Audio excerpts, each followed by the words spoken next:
Good morning, good afternoon, everyone.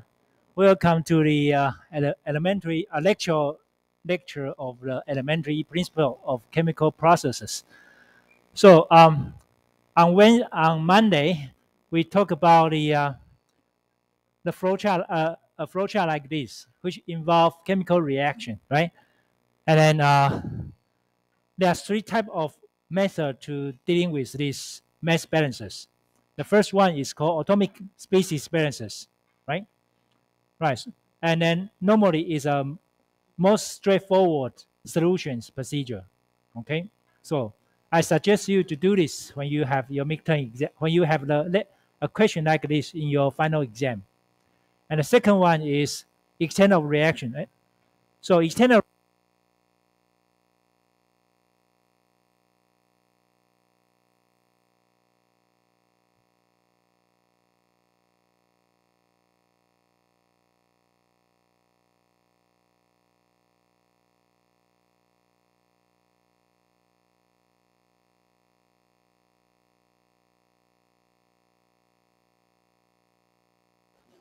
so the third one is molecular species balance. It's more complicated calculations than either two of these two approaches. So once you have chemical reaction and it's kind of multiple units, and some of the units in some of the system involve chemical reaction. So you use atomic species balance. But if you have a kind of unit which not involve chemical process,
好，哎，应该可以了。OK，好，谢谢。那其他就留在这边。OK，好，谢谢。Right. Okay. Back on track. Right. So today let me give you another example to see how to dealing with the mass balances with a chemical reaction. So this is this these are the equations for chemical reaction, and the title of this example is called incomplete combustion. So as you know, CH4 is kind of a fuel. So the fuel, like you use in the petrol using your motorbike, right? And then if you introduce oxygen into together with this CH4, which is methane, and you will have chemical reaction, right? And so this kind of chemical reaction we call it combustion. So we will produce carbon dioxide and water. So what is this chemical reaction for? Why we need this reaction? Because you can produce water and you can produce carbon dioxide. There's no meaning to produce carbon dioxide and water. Then why we need this kind of chemical reaction? Combustion, right? Because this reaction produce energy. We need energy. Instead of we need products. We don't need these two products, but we need energy from this chemical reaction. Okay. Unfortunately, if oxygen doesn't burn completely, this is what we call incomplete combustion. So you will produce carbon monoxide, which is very bad for a human being, right? If you suck carbon dioxide for a few ppm, you will die immediately. Okay, you don't want this happen, right? Okay. Anyway, this is another type of the process. So there are two equations here. So let's assume there are 7.8% methane introduced into this reactor, and then we have 19.4% oxygen into this reactor. That's what we know from the textbook, this example. And then you will have 72.8% nitrogen. So I want you to remember this is not 21%, this is not 78%. No, this is not. But anyway, this is the kind of proportion in the input stream. So and then in the text they told us the conversion rate of the methane is 90%. So 0.9. What does that mean? If you have 100 more methane introduced to this reactor, and how many moles of the methane in the output stream? What is the number? 10, right? Right, because the conversion rate is 90%. So conversion of methane is 0.9. So when you introduce 100 more methane into this reactor, they will come out 10. If you have 100 moles, then you will come out 10 moles of the methane. So this is what we call conversion of methane. So in this case, we regard this is a specification, okay, related to the input stream and output stream. Okay, this is the first specification. Okay, and then the next specification is in the output, the carbon monoxide, the ratio of the carbon monoxide to the ratio of the carbon dioxide to the carbon monoxide is 8. What does this mean? If carbon dioxide come out with 8 moles, then what's the moles of the carbon monoxide in the output stream? 1, right? 1, right? So this is kind of a specification between two unknowns, between the carbon monoxide and carbon dioxide. Okay, this is the second specification, right? So these are all the information we have got, and then now let's put unknown variables here. So the first unknown is that we don't know the output of the moles in the output stream, the moles of the methane in the output stream. And obviously, we understand this is what we call limited reactant, right? Limited reactant. We want to use up this instead of use up oxygen, because we have tremendous oxygen in the air, right? Okay, so the second unknown is the moles of oxygen in the output stream.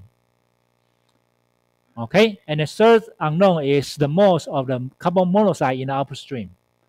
The first, and then now, because we understand the ratio of the carbon dioxide to the carbon monoxide is 8 in the upstream. So here we can write down unknown using a red color, but as we already know this, so we can write down something like this, which is easier. We eliminate one unknowns according to this specification between the which is the related to the carbon monoxide and carbon dioxide in the upstream. Okay, so you wrote 8 moles of the carbon monoxide. Okay, and what we don't know in the upstream is the moles of the water in the upstream. Okay, and then what we also don't know is the moles of the nitrogen in the upstream. But this is not reactant because as I just told you that we introduce nitrogen into this reactor because if you put pure oxygen into this reactor, the reaction might be too fast or too quick or too violent. So we don't want this to happen. So we dilute oxygen. We dilute the oxygen in the reactor so we can control the reaction well. Okay, so this is what we have got, and then these 5 are the unknowns we don't know here. So now let's think of what can we use in order to get these 5 unknowns using 3 methods, which are atomic species balance, molecular species balance, and the extent of reaction.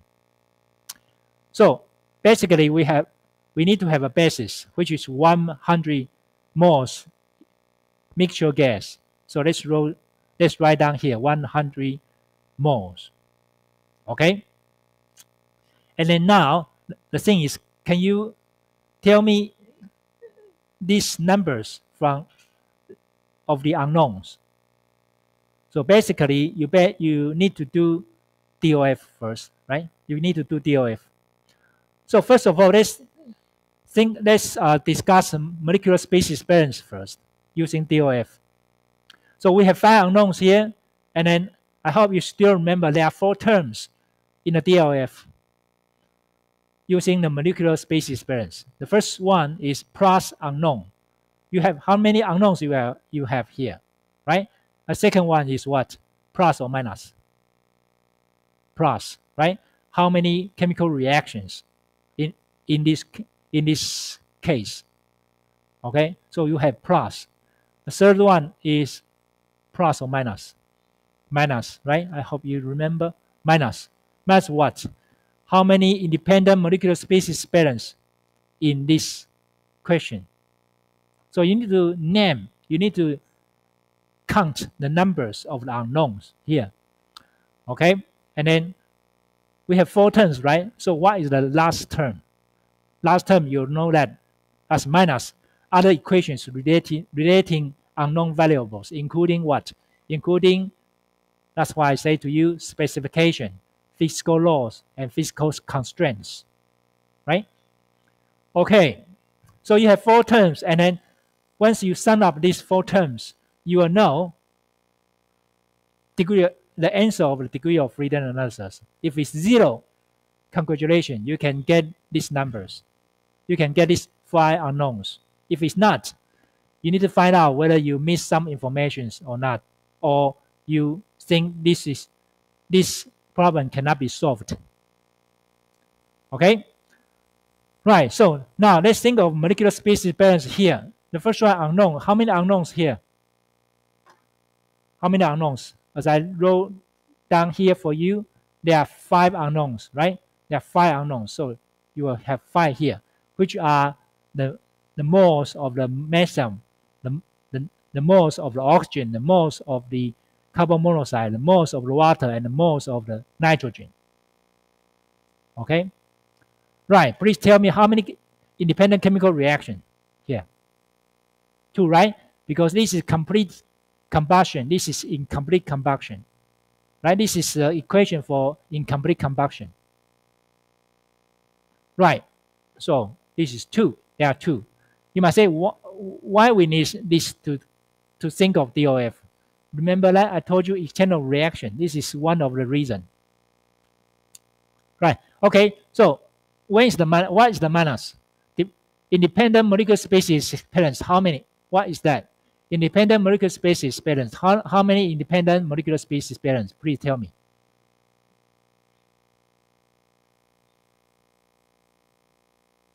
One, 2, 3, 4. Right? 1, 2, 3, 4, 5. Right? 5. Right? Okay. What else? We are talking about molecular species balance, right? So this is 6. Okay? Okay? So there are 1, 2, 3, 4, 5, 6. Right. So what are the other equations? How many? Remember, we have 2 specifications, but we use 1 here. Right? The ratio of the carbon monoxide to carbon dioxide is 8. So we have another specification, which is conversion of methane. Right? It is 0.9. So this is 1. Conversion of methane. So 5 plus 2 minus 6 minus 1 equal to 0. Bingo. You can get the answer of these 5 numbers. 5 unknowns. Okay? Is that okay? Are you with me? Okay, good. What I want you to know is you need to notice 4 terms, 4 criteria in order to get this answer. And I'm not going to do the calculation here with you because I already make an example on Monday for you. So if you don't know how to do the calculation, please go back to the lectures. I post the lecture as a video in the YouTube, right? So you can just go and have a look. Okay, so here you have 7 equations. Okay, and you get these 5 unknowns. Right, how about atomic species balance? Same condition. So again, we have 4 terms. We have 4 terms, right? The first one is unknown. Again, the same one. How many unknowns here? We have 5.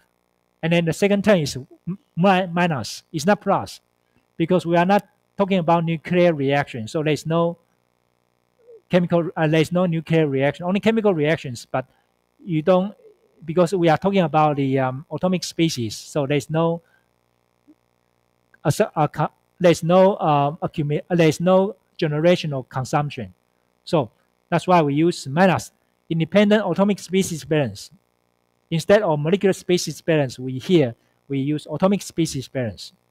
Okay, and then the third term is what? It's minus. What is that? If there's something which is not involved in this reaction, the molecular species are independent non-reactive species. So you also need to do the mass balance with non-reactive species. Input equal to output. Okay? This is important. Right. The fourth term is minus, which is other equations, the same as the molecular species balance. So we need to think of specification, physical laws, and physical constraints. Right. So if we put these 4 terms together and add this up, and then we will get the answer of degree of freedom analysis. So let's do it together. So please tell me how many unknowns here. We have 5, right? 5 unknowns. Again, that will be N1 and this 5. Okay, so how many independent atomic species balance? How many? Carbon, hydrogen, oxygen, nitrogen. Is it right? Can we count nitrogen? No, we cannot, because nitrogen is not a reactive species balance. It's not reactive. It's not involved in a chemical reaction. So you only can count what? 3, which are carbon, input equal to output, oxygen, atom, input equal to output, and then hydrogen. Okay? And next is molecular species balance on independent non-reactive species. Non-reactive species. How many of them in this reaction? 1, right? Okay, we have 1. So nitrogen molecular input in the input stream equal to the nitrogen molecular in the output stream. Right, so last term is other equations relating to unknown variables. How many of them? 1, right? Again, this is the conversion of the methane, which is 0.9. And then 5 minus 3 minus 1 minus 1. So the answer will be 0. So here you use 5 equations to get 5 unknowns here. In the previous slide, you have 7 equations, and here you only have 5 equations. Right. The next one is external reaction. There are 5 terms in the DOF analysis. So what are these 5? First one is unknown, right? First one is unknown. Second one, plus or minus. Plus. How many equations? So it's independent reactions. There are 2 here, right? The third term is plus or minus. Minus, right? Remember, independent reactive species. The fourth term will be minus, independent non-reactive species. Okay, and then the final term is other equations relating to unknown variables. So please tell me how many of unknowns here? There are 5, right? How many independent reactions? 2. The same as molecular species balance, right? In the first 2 terms, that's the same. Okay, the third term is what? Independent reactive species. How many of them? It's the same, right? 5, right? Okay. The same as molecular species balance. Okay, and then what's the independent non-reactive species? 1. Okay, other equations relating unknown variables. 1. So 5 plus 2 minus 1 minus 1 minus 1 equal to 0. So you have 7 equations. So you can use, this is the same example, but you can use 3 methods to solve the problem. Right? So for the molecular species balance, you have 7 equations. For the atomic species, you have 5 equations. For the external reaction, you have 7 equations. So which one you want to use in order to speed up your calculation? Second one, right? Atomic species balance, because you only have 5 equations. That will be easier. Okay, so last equation, that's the one you need to use. That's why I suggest you, when you do the calculation, for the mass balances involve chemical reaction, always think of atomic species balance first when you want to do a calculation by hand. But when you want to do a calculation using computation, using computer, and external reaction might be a good tools to use. Okay? Right. So let's move to the next topic, 4.7F, product separation and recycle. You might think, well, Professor, we have learned this before, and I want to give you a new idea about this, and I want to show you that this is separation and recycle involve chemical reaction. Before, what we learned is not involve chemical reaction. Right, so this is reaction, and then we have a reactor, of course.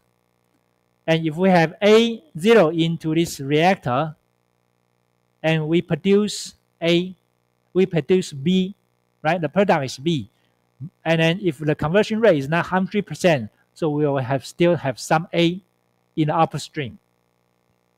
And then by introducing A and B into the separator, we can separate A and B using this using some certain type of separation process, right?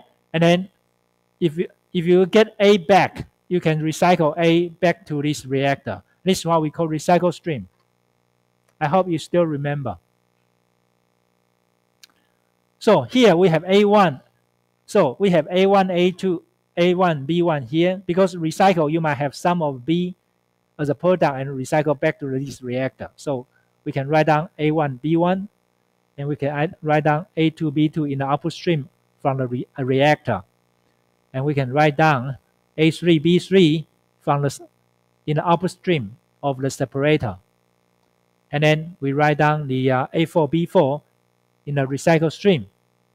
So it seems we complete all the flow chart. Okay. So let's think of the conversion rate. Why we need separator? That's because the efficiency of the reactor might be not good enough, right? Or we want to digest we want to sorry, not digest. We want to dilute the reactant.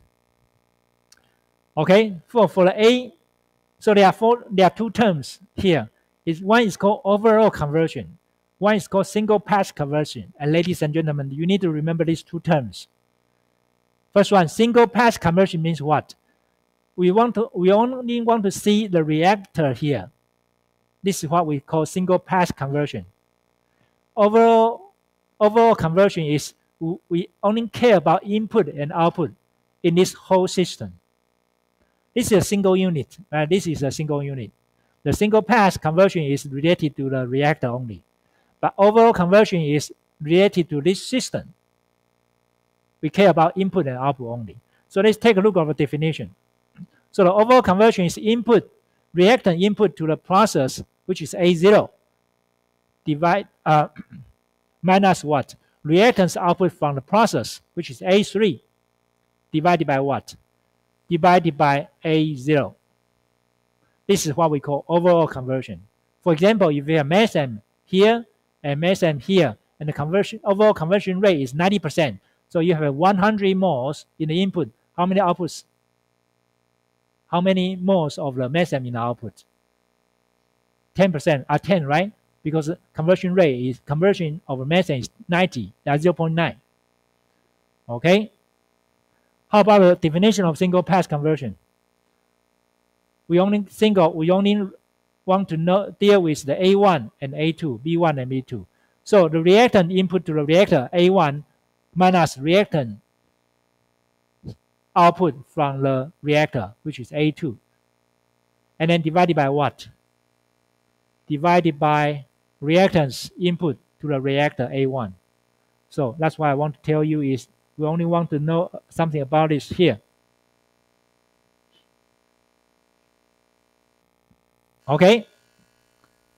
Right. So now I give you a number. I give you numbers here. A0 is 75, A3 is 0, and then A4 is 25. And you can realize if you have 100 here and B1 0 here, so you introduce pure A1 into this reactor, and then unfortunately this reactor is not performed very well. So you still have some A left in the you still have some A in the output stream, but majority of the material in the output stream is B, right? And then you make this mixture into this separator, and this separator works so well because this separator can separate A and B very well. That means that the product stream is only B, there's no A, and then you recycle all the A back to this input stream, the join point here. So this is a very good reactor. Sorry, this is not a very good reactor, but a very good separator, right? Okay, so please tell me overall conversion rate. What is the overall conversion rate? And what is the single pass conversion rate? What is single pass conversion? Can you tell me? So let's think of single pass conversion first, which is 100, right? And then minus what? 25 divided by what? 100. 100, 100 minus 25. Is that right? Okay, so the answer is 75%. So single pass conversion is 75%, which is not that good, but maybe good enough. If you want to have a 100% conversion rate, you probably, the cost of the reactor might be 10 times more than this one. But you don't want to waste your money. You just want to have conversion rate which is about 75%. But if you spend a little bit money to build a separator, you can separate this you can separate product and reactant so well, right? So please tell me what's the overall conversion of this in this process. So that will be 75 minus 0, right? Divided by 75. And then answer is what? 100%. Wow, that's wonderful, right? This is a wonderful process. You can have very, very good process. And then, but for the single pass conversion, 75% only. But with the help of the separator, you can reach to 100%. Okay, this is the meaning of this recycle stream. And you can use this, you can use A again and again. Right, okay. So let's have some description about this. This example provides another illustration of the objects of the recycle. So recycle is not only to recycle for good for the earth, good for human beings, but also recycle can make money. Okay, can make perfects. So overall conversion is 100% is better than a single pass conversion. So if you are a good engineer, you don't like this reactor, but if you build up another separator, you can make 100% conversion.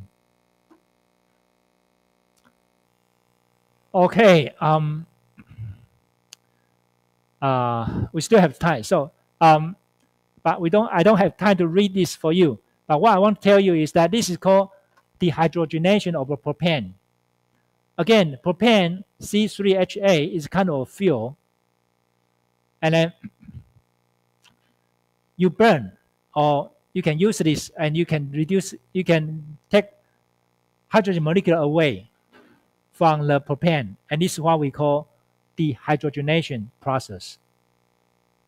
Okay, so you introduce propane into this reactor, and then because the conversion rate is not 100%, so you need to have a separator which separate what? Propane and hydrogen. Okay, so I don't have time to read the text with you, so I just want to tell you that they tell us the overall conversion is 95%. So the output, if it is 100%, if it is 100 moles of the propane in the input stream, what is the moles of the propane in the output stream? 5, right? 5, because the conversion rate, the overall conversion is 95%. So you only have 5 moles of the propane in the output stream here. But anyway, this is what we call specification. So this is what we call reaction products from reactor, right? Reaction stream, product stream. And we have stream 1, which is product. And we have, they are the products including the chemicals, including C3H8 and C3H6, which is product, right? This is reactant. And what else? And hydrogen. Okay. And also the stream 2 is called recycle stream. Also involve what? Involve these 3 species: C3H8, C3H6. Sorry, and then there's no hydrogen. Okay. So this is what the example tells us. Okay. And then now you have this joint point here from the feed stream and the recycle stream. So you have C3H8 and C3H6 and also H2. Oh, sorry, there's no H2 because there's no H2 here. I'm sorry. Okay, and then because this, when we introduce these two chemicals into this reactor, you will have three species come out: C3H8, C3H6, and the H2. Right.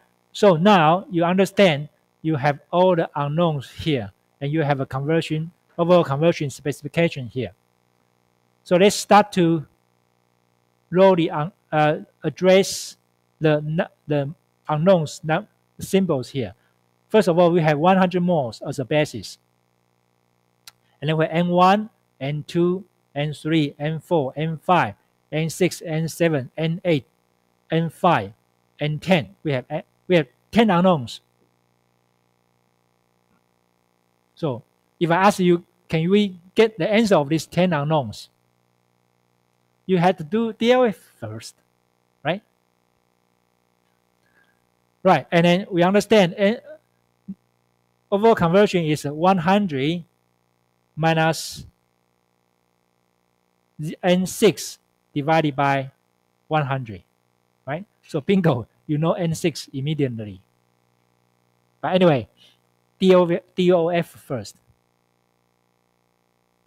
Okay, and another specification is that this NC3HA is about 50.5% of the N3.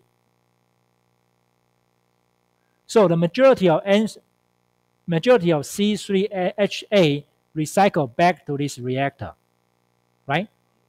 This is a good reactor, a good separator, right? Because they are talking about relationship between N3 and N6. And N6 is about 0.555% of the N3. This is the second specification.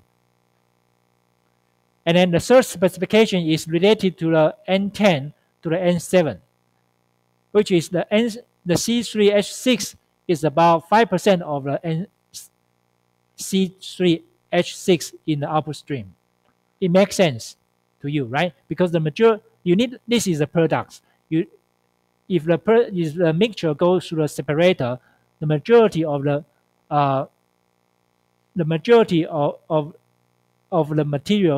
in the output stream must be the C3H6, right? Okay, and this is so only minor amount of the C3H6 will be in the recycle stream. Okay, so this is the third specification. Okay, so before we are talking about single unit process, now we have multiple unit process with a mixing point. So there are 3 single units here in this process. Right, so now let's think of how to do the flow. We do the process procedure step by step. First, set up the basis, which we know is 100 mole. And second is flow chart, right? Flow chart. So we have 10 unknowns. We have 3 specifications, which what we know from the text. And now let's do the DOF first. Let's do the DOF. Okay, again, we need, because this is multiple unit process. So reaction and there are some tips. The first is, if the reaction and reaction contain system or overall balances, we use atomic balances. What does that mean? If we want to think of this, we use atomic balance. However, if we want to use this to do the mass balance, what do we use? For the mass balance, molecular species balance, right? Because this is a separator. It will be easier to use molecular species balance. And what happened to this one? The overall unit system. Will you use atomic species balance or will you use molecular species balance? The tip tells us this overall unit system involves chemical reaction. So the book suggests us to use atomic species balance. Okay? You need to remember this. And for the non-reaction system or non-reaction subsystem, we use molecular balance. Like this one, like this one. Okay, we use molecular species balance. Atomic species balance. Atomic species balance. Okay? Right. So now let's do it systematically or step by step. First of all, we think of overall, right? We think of overall species, overall mass balance.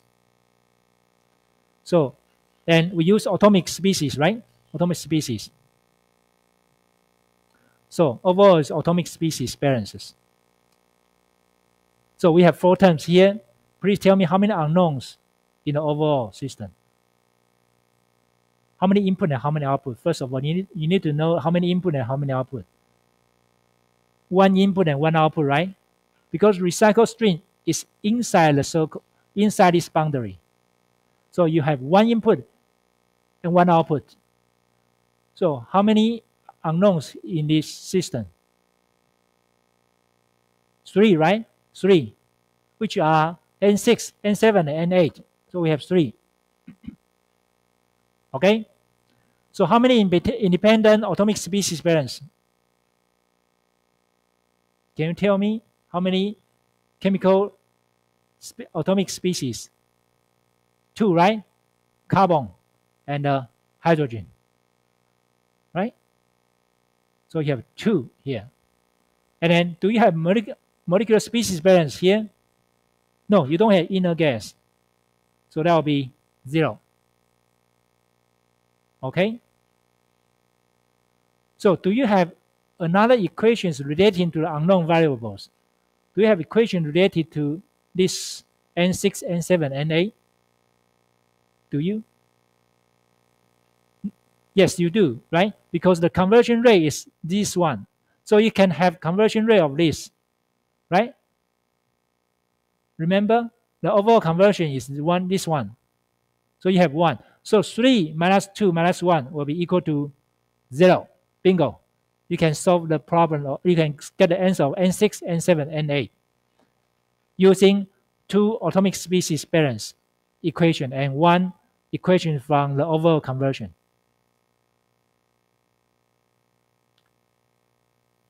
Right. And please do the calculation by yourself. So I want to tell you is now, according to this calculation, you can get N6, N7, N8. And I change the color from red to blue for you. Right? Okay, I display again to let you see that to change the color from red to blue. And then now, because we use overall system to do the mass balances. And now let's move to a single pass, a single one. So first one, you have the first one here is joint point, right? You have 4 unknowns. The second one, you have 5 unknowns, right? The third one, you have how many unknowns? 2 unknowns. So it seems separator will be easier for you to do the calculation. So let's move to the separator. So there are 4 terms. Oh, sorry, there are 5. 5. I'm sorry, there are 5. So you have 4 here, and you have 5 here, you have 5 here. But, you cannot solve the problem with this and this because there's not enough information. So we move to the separator because there are more information provided. Specification, right? Even though we have 5 unknowns, but there's a specification here. Okay, so there are 5 unknowns here. 5. How many independent chemical reaction? How many? 0, right? Why? You might say, well, Professor, there's 1. No, because this is separator. There's no chemical reactions, right? So this will be 0. Okay? And then independent species balance. How many independent species balance? 3, right? We know that there are only 3. So 3 input C3H8 input equal to output. There are 2 outputs. So the number of the other equations relating to unknown variables. How many? I hope you remember there are two specifications. Three specifications. We just use up overall conversion. There are another two specifications which is related to this one, and then also this one to this one. So there are two specifications here. So 5 plus 0 minus 3 minus 2 equal to 0. So you can achieve these 5 unknowns. Okay? And now let's change the color of these 5 unknowns from red to blue. And of course, you can go back to mixing point or reactor. You can solve this problem. Okay? And you understand the single pass conversion is this. Right, please do the calculation by yourself. And I want to tell you, in the end, this is number you have. This is the number. This is the answer of this from N1 to N10. Okay, so N1 is 995, N2 is 4.75, something like this. And then if I ask you, single pass conversion is what? Single pass conversion is 995 minus 900 divided by 995, which is about 10%. This reactor is very, very bad. Very, very bad. But what happened to the overall pass conversion? So there are 99% C3H8 recycled, because the conversion rate is quite low, single pass conversion, right? However, if you have overall conversion, which is about 95%, which is quite good, right? Because you have very strong, very good separator. That's what the meaning of the recycle and separator. Okay? So a good engineer need to know how to design the process in order to make it more efficient. Make the product the more efficient, and you make more money, right? So if you want to have a high overall conversion, there are two methods. The first one, design a good reactor to yield a high single pass conversion. This is very, very good, which is about 90%. But if you have only a 10% conversion rate in your reactor, you better have a separator. So design a reactor with yield a low single pass conversion and follow it with a separation units to recover and recycle the unconsumed reactant. So what do you think? What do you need to think about this process is the cost, right? Capable of the handling a large throughput. Okay, and then save the cost of the reactor and cost the separation process, pump and pipe and fittings. You need to spend money from here and here, right? Okay. Right. So I think I will stop here, and then next week we are going to introduce you another very interesting topic, which is called purging. You will feel very exciting to join me, right? To listen to this next lecture next week.